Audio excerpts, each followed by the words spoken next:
नमस्कार। आज के वीडियो में इंटीग्रेशन से है मल्टीपल चॉइस क्वेश्चंस, यानी कि ऑब्जेक्टिव से है कोई इसमें से एक आंसर होगा, 4 आंसर्स आपको गिवन है।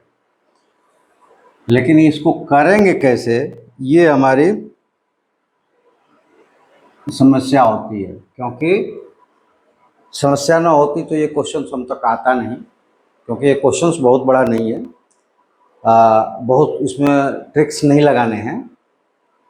इसलिए जैसे मेरे अपने क्वेश्चंस है, तो उस तरह के क्वेश्चंस को कोई भी टीचर जो है अपने से जो कोई क्वेश्चंस लाता है तो उसमें बहुत सारी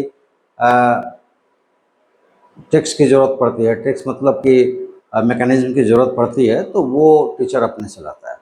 लेकिन कई सारे क्वेश्चंस है जो होते बहुत छोटे हैं, लेकिन स्टूडेंट जब कर रहा होता है तो उस वक्त उसके माइंड्स में उसके वो ट्रिक्स जो छोटे से उसमें ट्रिक्स छुपा होता है वो नहीं आता है, और इसलिए वो नहीं कर पाता है। जैसे यहाँ पे आप देखिए कि नीचे sine x minus sine alpha से डिवाइड है, ऊपर कॉस के टर्म्स में दिया हुआ है, लेकिन वो ट्वाइस एंगल्स में है, डबल एंगल्स में। तो जैसे कि कॉस एक्स है, कॉस 2 थीटा है, इसको हम दो तरह से क्या, 3 तरह से इसके फैक्टर्स को तोड़ते हैं, यानी कि इसको फॉर्मूले में 3 तरह से लेते हैं। पहला तो ये हो जाएगा 2 कॉस स्क्वायर थीटा माइनस 1, दूसरा हो जाएगा cos square theta minus sine square theta, और तीसरा हो जाएगा 1 माइनस 2 साइन स्क्वायर थीटा। अब इसके 3 फॉर्मूले होते हैं, लेकिन मैकेनिज्म ये है कि इनमें से कौन फॉर्मूला हम यूज करें कि हमें ये क्वेश्चंस आसानी से बनाना है। तो इसके लिए आपको मैंने कहा ना कि फुल मैकेनिज्म इस्तेमाल करने के लिए, फुल मैकेनिज्म आपका ऑन हो, तो उसके लिए आपका कंसेप्ट क्लियर होना चाहिए और सारे फॉर्मूले याद होना चाहिए, और प्रैक्टिस आपका कंटिन्यूअस होना चाहिए, जिससे कि हमें ये पता चले कि कहाँ कब और कौन सा फॉर्मूला हमें यूज करना है। ठीक है, सोचने से नहीं होगा, ये ऐसा करने से, फुल मैकेनिज्म ऑन रखने से होगा। यानी कंसेप्ट क्लियर हो, फॉर्मूले सारे याद हो, तो प्रेजेंस ऑफ माइंड से फ्रिक्वेंटली ऑन हो जाएगा, यानी कि आपका फुल मैकेनिज्म ऑन है। अब इसमें देखिए, सोचना ये है, अगर सोचने की बात करें तो हमें साइन में मिला हुआ है डिवाइजर, यानी कि उसमें कोसेंट्स, सॉरी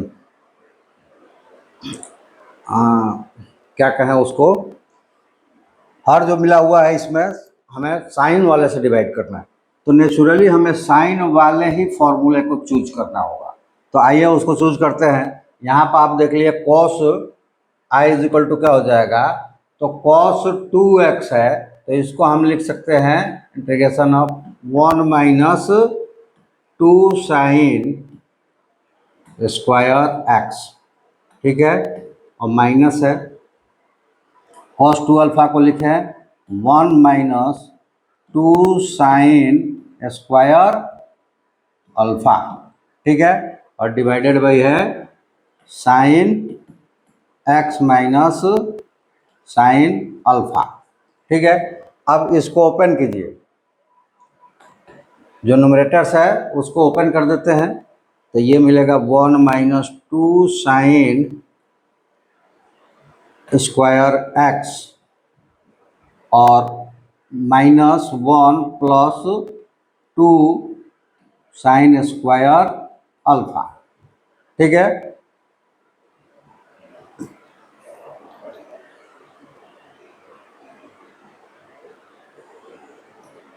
यह हो गया। अब यहाँ पर हमें मिल जाएगा sine x minus sine alpha. ठीक है, इंटीग्रेशंस। अब यहाँ पे आप देखोगे कि 1 प्लस में है, यहाँ माइनस में है, कैंसिल्ड आउट हो जाएगा, तो हमारे पास आई का जो एक्सप्रेशन बचेगा वो क्या बचेगा, तो 2 माइनस कॉमन कर दें, यहाँ पे -2 कॉमन कर देते हैं, -2 कॉमन करने से ये x वाला प्लस में आ जाएगा, क्योंकि डिवाइजर जो हमारा है वो x में पॉजिटिव है। तो अब ये हो जाएगा साइन स्क्वायर x और minus sine square alpha divided by sine x minus sine alpha. dx छूटता जा रहा है, dx लिखेंगे,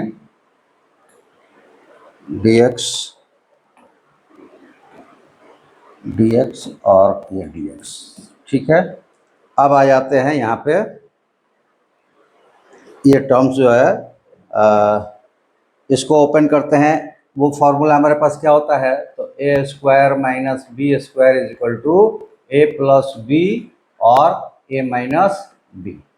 तो उस फॉर्मूले में अगर इसको हम कन्वर्ट्स करते हैं तो ये हमें मिलेगा -2 integration sine x plus sine alpha, और यहाँ पे हो जाएगा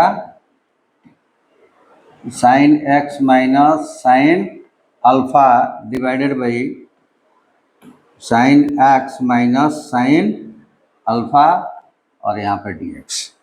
अब आप देखेंगे कि वहाँ पे ये जो साइन x और अल्फा है यहाँ पे कैंसिल्ड आउट हो गया।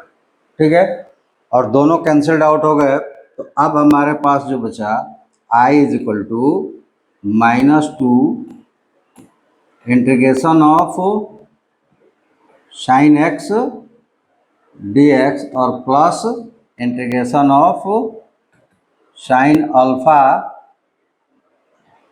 dx। ठीक है, अब ऐसी कंडीशन में आप क्या बना सकते हैं, कैसे बना सकते हैं, ये देखने के।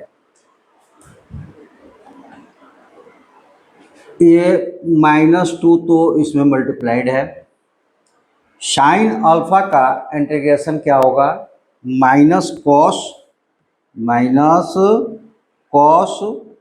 x। ठीक है, माइनस कॉस x, और यहाँ पे साइन अल्फा दिया हुआ है और इंटीग्रेशन हमें dx में करना है, तो साइन अल्फा यहाँ कांस्टेंट हो जाएगा, तो ये आ जाएगा प्लस साइन अल्फा। अब बच गया इंटीग्रेशन ऑफ dx, तो उसका हो जाएगा x, और चूंकि ये इंटीग्रेशन जो है वो इनडेफिनिट है तो एक कांस्टेंट टर्म्स भी उसमें आएगा, जो कहाँ से आता है, तो वो रहता है 0 dx। तो ये क्या हो जाता है, यहाँ पे कोई कांस्टेंट आ जाता है। ठीक है, अब ये कांस्टेंट आ जाएगा तो ओपन कर देंगे, तो i इज इक्वल टू हमें क्या मिल जाएगा, ये माइनस माइनस प्लस हो जाएगा, तो 2 cos x, और ये माइनस इसको साइन प्लस और माइनस को माइनस कर देगा, और ये मिल जाएगा 2x साइन अल्फा और प्लस c। क्योंकि c में 2c लिखे 4c लिखे कोई फर्क नहीं पड़ता, वो कांस्टेंट टर्म्स है, तो केवल c कर देंगे। अब आप देखें कि ये ऑप्शन कहाँ है, तो ये ऑप्शन बी पर दिख रहा है, 2 cos x minus 2x sine alpha c, तो ऑप्शन बी आंसर हो जाएगा। अब ये देखिए कि क्वेश्चन बहुत बड़ा नहीं था, एक थोड़ा सा यहाँ पे ट्रिक्स कहिए या मैकेनिज्म कहिए, वो साइन कॉस को साइन के वाले टर्म्स में हमें क्या करना था, चेंज करना था, क्योंकि उसके फॉर्मूले तो 3 हैं, लेकिन अगर इन फार्मूलों के द्वारा हम जाते तो हम इसको सिंपल नहीं बना पाते, मतलब कोई कटता नहीं टर्म्स, तो सिंपल नहीं होता।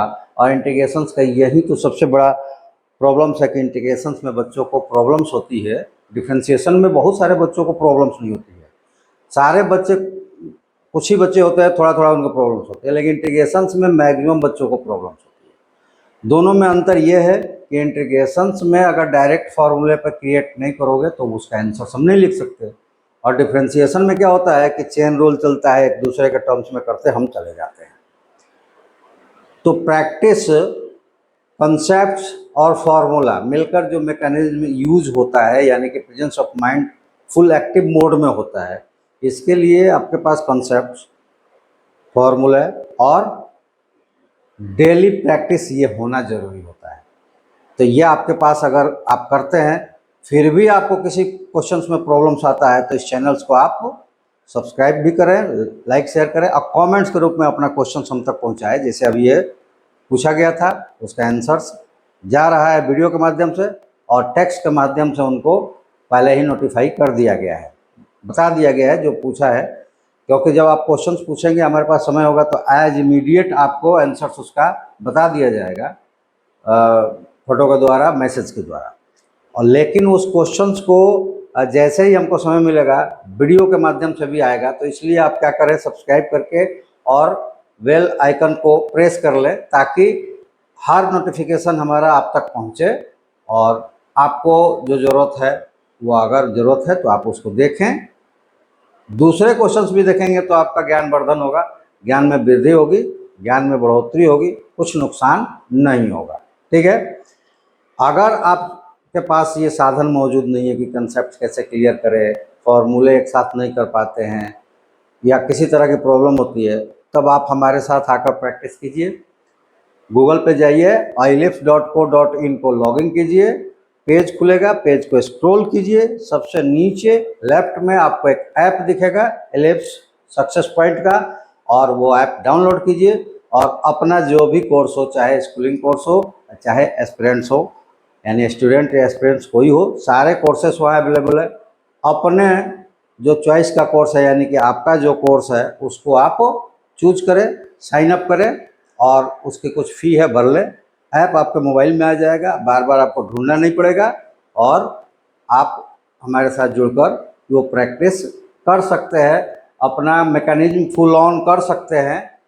क्योंकि वहाँ पे आपको फुल कंसेप्ट, क्वेश्चन भी आप भेजेंगे तो फुल कंसेप्ट के साथ ही बताया जाएगा।